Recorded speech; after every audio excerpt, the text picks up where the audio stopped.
हम पढ़ रहे हैं भारत का भौतिक स्वरूप और इसका आज हम देखेंगे पांचवा भाग, जिसमें हम भारत के भौगोलिक वितरण का अध्ययन कर रहे हैं। और इसके पहले वाले वीडियो में हमने अध्ययन किया था विस्तृत रूप से उत्तर पर्वतीय श्रृंखला, हिमालय की श्रेणियां और उसकी चोटियां और भारत की अन्य प्रमुख पर्वत श्रेणियां कौन कौन सी हैं उसके बारे में आज हम देखेंगे, अध्ययन करेंगे। उत्तर के मैदान के बारे में, जो उत्तर का विस्तृत मैदान है, इसके बारे में हम विस्तृत रूप से अध्ययन करेंगे। ठीक है, तो चलिए शुरू करते हैं, फिर देखते हैं भारत का भौगोलिक वितरण और इसमें हम देखेंगे उत्तर का मैदान। ठीक है, सबसे पहले जानेंगे कि जो उत्तर का मैदान है इसका निर्माण 3 नदी प्रणालियों, मुख्य रूप से सिंधु, गंगा और ब्रह्मपुत्र व इसकी सहायक नदियों द्वारा लाए जलोढ़ निक्षेपों के जमाव से उत्तर के मैदान का निर्माण हुआ है, जिसमें हमने भारत की भौतिक संरचना का जब अध्ययन किया था, यानी इसकी बनावट कैसे हुई, विभिन्न भूगर्भिक कालों में हुई। तो मैंने बताया था कि जब भारतीय प्लेट का संवहन हो रहा था तो भारतीय प्लेट उत्तर पूर्व दिशा की ओर प्रवाहित हो रही थी और अपने से विशाल प्लेट यूरेशियाई प्लेट से टकराई। इन दोनों के बीच में एक टेथिज भूसन्नति यानी टेथिज सागर था, जिसके अवसादी चट्टान वलित होकर हिमालय के रूप में उठ गए और भारतीय प्लेट का उत्तरी किनारा नीचे की ओर धंस गया। यानी जो टेथिज भूसन्नति थी उसके वलित होकर हिमालय के रूप में ऊपर उठने और इसके उत्तरी किनारे के नीचे धंसने से एक बहुत बड़ी द्रोणी घाटी का निर्माण हो गया और यही बहुत बड़ी घाटी द्रोणी को भरने में करोड़ों वर्ष का समय लगा। नदियों के द्वारा लाए जलोढ़ निक्षेपों से एक विस्तृत मैदानी क्षेत्र का निर्माण हुआ। ठीक है, तो इस प्रकार उत्तर के मैदान का निर्माण हुआ। उत्तर का मैदान एक समतल विस्तृत भाग पर फैला उपजाऊ प्रदेश है और एक सघन आबादी वाला प्रदेश है। कारण कि एक तो समतल मैदानी क्षेत्र है, जिससे यहाँ पर आवास बनाना सुलभ है, आसान है, सड़कें बनाना आसान है, जिससे संसाधन लोगों तक कम समय में पहुंच जाते हैं और इस क्षेत्र की जलवायु अनुकूल है, अत्यधिक दुर्गम कठिन जलवायु नहीं है और एक उपजाऊ प्रदेश होने के कारण एक सघन आबादी वाला क्षेत्र है। इसके विपरीत यदि हम देखें तो जो पर्वतीय क्षेत्र हैं, पर्वतीय क्षेत्र यहाँ की जलवायु कष्टकारी है। यहाँ पर भवन बनाना, आवास बनाना, सड़कें बनाना कठिन है, संसाधनों तक लोगों की पहुंच बहुत दुर्गम है, कम समय में नहीं हो पाती है, बहुत कठिन है। इस कारण यह क्षेत्र कम आबादी वाले क्षेत्र हैं, जबकि उत्तर का मैदान एक देखें कि सघन आबादी का क्षेत्र है। कारण यही है कि समतल मैदानी उपजाऊ प्रदेश है। ठीक है, दूसरी चीज, उत्तर के मैदान का विस्तार 7 लाख वर्ग किलोमीटर क्षेत्र में है। जो उत्तर का मैदान है वो 7 लाख वर्ग किलोमीटर क्षेत्र में फैला हुआ है और इसकी चौड़ाई कहीं कम कहीं अधिक है। इसकी चौड़ाई औसतन 240 किलोमीटर से लेकर 320 किलोमीटर के मध्य है। और इसको देखें कि जो उत्तर का मैदान है इसकी अनुभागों में बांटा गया है, यानी इसको कुछ वर्गों में बांटा गया है। यहाँ देखेंगे कि उत्तरी मैदान को तीन उपवर्गों या अनुभागों में विभक्त किया गया है। उत्तर के मैदान को 3 उपवर्गों में बांटा गया है। सबसे पहले जो उत्तर का मैदान है, उत्तर के मैदान के पश्चिम की ओर का जो मैदानी प्रदेश है उसको पंजाब का मैदान कहा जाता है। पंजाब का मैदान, यहाँ नोट है, पंजाब का मैदान, गंगा का मैदान और ब्रह्मपुत्र का मैदान।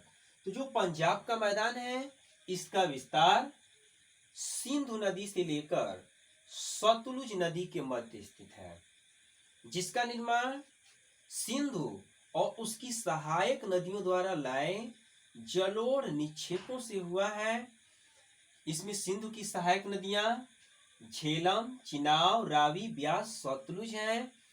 और देखें कि इससे निर्मित जो मैदानी प्रदेश है इसका सबसे ज्यादा विस्तार पाकिस्तान क्षेत्र में है, यानी पाकिस्तान में है, और भारत में बहुत कम क्षेत्र पर इस मैदान का विस्तार है। दूसरी चीज कि इसमें दोआबों की संख्या बहुत अधिक है। दोआब क्या होता है? 2 नदियों के मध्य का भाग। आप देख सकते हैं जितनी भी नदियां हैं इनके बीच का जो भी ये भूभाग है उसको दोआब कहा जाता है। सिंधु झेलम का दोआब, झेलम चिनाब का दोआब, इस तरीके से हम जान सकते हैं। यानी 2 नदियों के बीच का जो भूभाग होता है उसी को दोआब कहा जाता है। इसमें दोआबों की संख्या सबसे अधिक है। ठीक है, चलिए आगे हम देखते हैं कि गंगा का मैदान। गंगा के मैदान का विस्तार घग्गर नदी से लेकर तीस्ता नदी तक है। यहाँ घग्गर नदी प्रवाहित होती थी, जो कि सिंधु सभ्यता का अध्ययन करेंगे तो उसमें देखेंगे कि उस समय प्रचलित जो नदी थी वो घग्गर नदी थी, और घग्गर नदी सरस्वती नदी का प्राचीन नाम है जो कि अब विलुप्त हो चुकी है। लेकिन इसके साक्ष्य प्रमाण हमको मिलते हैं। इस नदी का आज भी प्रमाण मिलता है कि यह प्रवाहित हो रही है, जो कि अदृश्य रूप में प्रवाहित हो रही है। तो उसी घग्गर नदी से लेकर तीस्ता नदी तक और मुख्य रूप से गंगा से तीस्ता नदी तक फैला विस्तृत भूभाग गंगा का मैदान कहलाता है, जिसमें यदि इसके क्षेत्र को देखें तो दिल्ली, हरियाणा, उत्तर प्रदेश, बिहार, झारखंड और पश्चिम बंगाल के क्षेत्र इसमें सम्मिलित है। ये इतना बड़ा क्षेत्र है उत्तर के मैदान का, जिसमें गंगा का मैदान सबसे अधिक विस्तृत क्षेत्र पर फैला हुआ है। ठीक है, तो यह हुआ गंगा के मैदान के बारे में। आगे देखेंगे ब्रह्मपुत्र का मैदान, जिसका निर्माण मुख्य रूप से ब्रह्मपुत्र नदी के द्वारा लाए जलोढ़ निक्षेपों से हुआ है, और यह भी आपका इसका विस्तार असम राज्य में सबसे अधिक है। ठीक है, तो इसका विस्तार ब्रह्मपुत्र नदी उसकी सहायक नदियों से हुआ है, और यहाँ पर जो गंगा का मैदान है, गंगा और उसकी सहायक नदियां जो है प्रवाहित हुई हैं और उनके द्वारा लाए जलोढ़ निक्षेपों से यह मैदान बना है। ठीक है, तो यह था इसके उपवर्ग अनुभाग। आगे देखेंगे कि जो मैदानी प्रदेश है, मैदानी प्रदेश में भौगोलिक आकृति बनावट की दृष्टि से विविधता है, विभिन्नता है। यानी उत्तर का मैदानी क्षेत्र भौगोलिक गुणों के आधार पर देखें तो उसमें विभिन्नता दिखाई देती है, और उत्तर से दक्षिण तक हम देखें कि इसका विस्तार किस क्रम में हुआ है और क्या विभिन्नताएं हैं। सबसे पहले देखेंगे कि आकृतिक भिन्नता के आधार पर उत्तर के मैदान का वर्गीकरण, जो कि 4 आधारों पे किया गया है। भाभर का मैदान, तराई प्रदेश, बांगर का मैदान और खादर का मैदान। ठीक है, सबसे पहले जाने कि हिमालय क्षेत्र से निकलने वाली नदियां, हिमालय क्षेत्र से निकलने वाली नदियां जब शिवालिक के ढाल के सहारे नीचे उतरती हैं तो शिवालिक के ढाल के सहारे 8 से 16 किलोमीटर की चौड़ी सकरी पट्टी में गुटिका का निक्षेपण करती हैं। यानी ये शिवालिक श्रेणी हिमालय की बाह्य श्रेणी है और इस शिवालिक के ढाल पर जो है कि नदियां 8 से 16 किलोमीटर की चौड़ी पट्टी में इस प्रकार फैली हुई 8 से 16 किलोमीटर की चौड़ी पट्टी में गुटिका का निक्षेपण करती हैं। अर्थात नदियां जब पर्वतीय क्षेत्र से उतरती हैं तो उनकी गति बहुत तीव्र होती है और वो अपने साथ भारी मात्रा में कंकड़ पत्थर बजरी बहाकर के लाती हैं और इस क्षेत्र में शिवालिक के ढाल पर उसका निक्षेपण कर देती हैं और यह एक कंकड़ पत्थर बजरी से युक्त मैदानी क्षेत्र बन जाता है जो छिद्र युक्त होता है, जिसको हम भाभर का मैदान या भाभर प्रदेश के नाम से जानते हैं। यानी शिवालिक के ढाल पर जो कंकड़ पत्थर से युक्त प्रदेश का निर्माण होता है वह मैदानी प्रदेश कहलाता है भाभर प्रदेश। और इस प्रदेश में जो भी नदियां निकलती हैं इस भाभर प्रदेश में विलुप्त हो जाती हैं। विलुप्त होने का मतलब यह कि नदियां दिखाई नहीं देती हैं। दिखाई क्यों नहीं देती? क्योंकि नदियां उस भाभर पट्टी के नीचे से प्रवाहित होती हैं, नीचे से प्रवाहित होती हैं और कई धाराओं में बढ़ जाती हैं, जिसको शिवालिक का जलोढ़ पंख भी कहा जाता है। शिवालिक का जलोढ़ पंख कहा जाता है। नदियां कई धाराओं में बढ़ जाती हैं और वो भी उस कंकड़ पत्थर युक्त मैदानी क्षेत्र के नीचे से प्रवाहित होती हैं, नदियां विलुप्त हो जाती हैं। इसी प्रदेश को भाभर प्रदेश कहा जाता है और इसके बाद भाभर पट्टी से नदियां निकलकर पुनः दिखाई देने लगती हैं, यानी सरिताएं उस नदी की धारा पुनः ऊपर आके प्रवाहित होने लगती है और एक नम दलदली भाग का निर्माण करती है। एक नम दलदली भाग का निर्माण होता है। जैसे ही ये भाभर पट्टी को पार कर जाती है नदियां एक नम और दलदली क्षेत्र वाले भाग का निर्माण करती हैं, भूभाग का, जिसको तराई प्रदेश के नाम से जाना जाता है। यहाँ स्पष्ट है, तराई प्रदेश। भाभर पट्टी से नदियां निकलकर नम दलदली भूभाग का निर्माण करती हैं, जिसको तराई प्रदेश के नाम से जाना जाता है। यह सघन घने जंगलों का क्षेत्र है, जिसको देखें कि स्वतंत्रता के बाद पाकिस्तान से आए शरणार्थियों को उपजाऊ भूमि मुहैया कराने के लिए, उनको बसाने के लिए इस प्रदेश को काट के साफ कर दिया गया और इसी क्षेत्र में आपका दुधवा नेशनल पार्क जो है उत्तर प्रदेश के लखीमपुर खीरी जिले में स्थित है ना। तो उत्तर प्रदेश की भौगोलिक आकृति ऐसी है कि इसमें तराई का भी प्रदेश है, मैदानी प्रदेश है और इसी के साथ देखें कि पठारी प्रदेश भी है। ठीक है, तो यह होता है तराई प्रदेश, नम दलदली भाग क्षेत्र।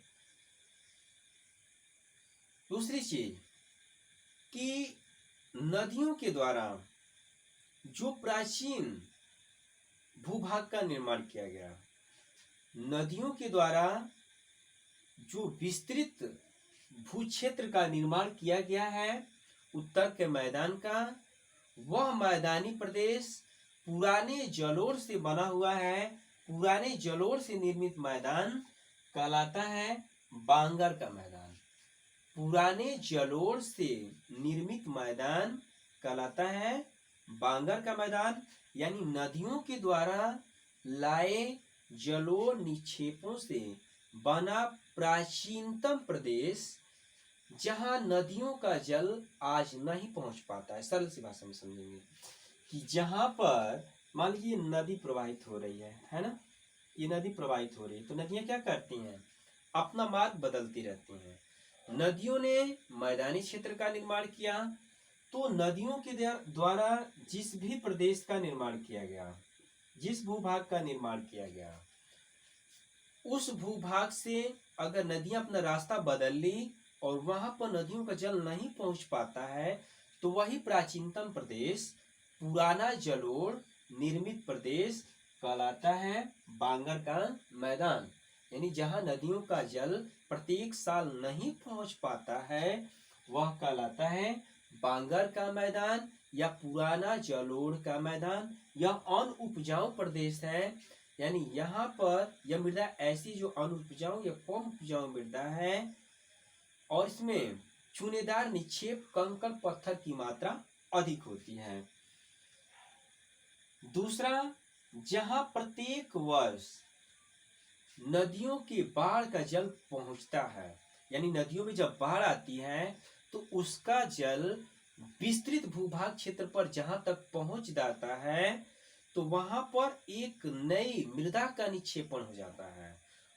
जहां तक बाढ़ का मैदान पहुंच जाता है, बाढ़ का जल मैदानी क्षेत्र को ढक लेता है, उसके ऊपर एक नई मृदा का निक्षेपण हो जाता है, और वही प्रदेश कहलाता है खादर का मैदान या नवीन जलोढ़ का मैदान। नवीन जलोढ़ का मैदान, खादर का मैदान, जहां प्रत्येक वर्ष नदी का जल पहुंच जाता है और इससे एक नई मृदा का प्रत्येक साल निर्माण होता रहता है, और ये अधिक उपजाऊ मृदा होती है। तो इस आधार पर हम देखें कि पुराना जलोढ़ और नया जलोढ़। पुराना जलोढ़ कम उपजाऊ होती है, जहाँ नदियों का जल नहीं पहुंच पाता है, और नया जलोढ़ उपजाऊ मृदा होती है, जहाँ प्रत्येक वर्ष नदी का जल पहुंचता है। ठीक है, तो यह हुआ आकृतिक भिन्नता के आधार पर उत्तर के मैदान का विश्लेषण, उसका वर्गीकरण। ठीक है, भाबर का मैदान। भाबर का मैदान शिवालिक के ढाल पर, भाबर का मैदान कंकड़ पत्थर से युक्त क्षेत्र होता है। उसके नीचे तराई प्रदेश होता है जो नमदलदली भाग होता है, और फिर देखें कि उसके नीचे जो पुराना जलोढ़ है, पुराना मैदानी क्षेत्र बना हुआ है नदियों के द्वारा, पुराना जलोढ़ कहलाता है बांगर का, और नया जलोढ़ जिसका प्रत्येक वर्ष निर्माण होता है वह कहलाता है खादर का मैदान। ठीक है, तो ये आज हमने अध्ययन किया उत्तर के मैदान के बारे में विस्तृत रूप से, और आगे फिर हम अध्ययन करेंगे दक्षिण का पठार और उसकी विशिष्टताओं के बारे में। तो आज के लिए इतना ही, तैयारी करते रहिए, हमारे साथ जुड़े रहिए, और वीडियो को ज़्यादा से ज़्यादा लाइक और शेयर करते रहिए। आज के लिए इतना ही, बेस्ट ऑफ लक।